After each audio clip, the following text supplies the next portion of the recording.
রাতের বেলা আমি গিয়ে বৌমার কাছে পেয়ারা মাখা খাবো বলে আবদার করলাম। হ্যালো বন্ধুরা, আসলে সবাই ভালো আছো। তোমরা আগের ব্লগে দেখেছিলে আমি আর শ্রেয়সী মিলে আমাদের পাশেই একটা বাড়ির গাছ থেকে বড় বড় পেয়ারা তুলে এনেছি।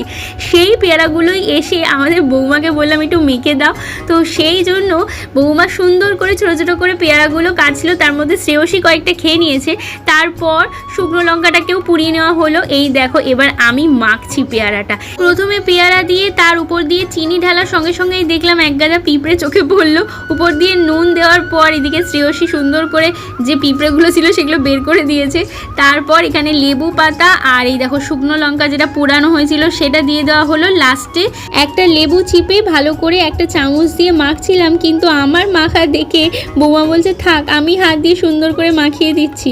কোথায় বৌমার শখ শাশুড়ি মা মেটাবে, সেখানে আমি শাশুড়ি হয়ে বৌমার থেকে আবদার করছি পেয়ারা মাখা খাবার।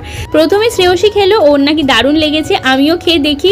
বাড়িতে পেয়ারা পড়ে থাকলে খাওয়া হয় না, কিন্তু অন্যের বাড়ির গাছ থেকে পেয়ারা তুলে মাখা খেতে আলাদাই মজা।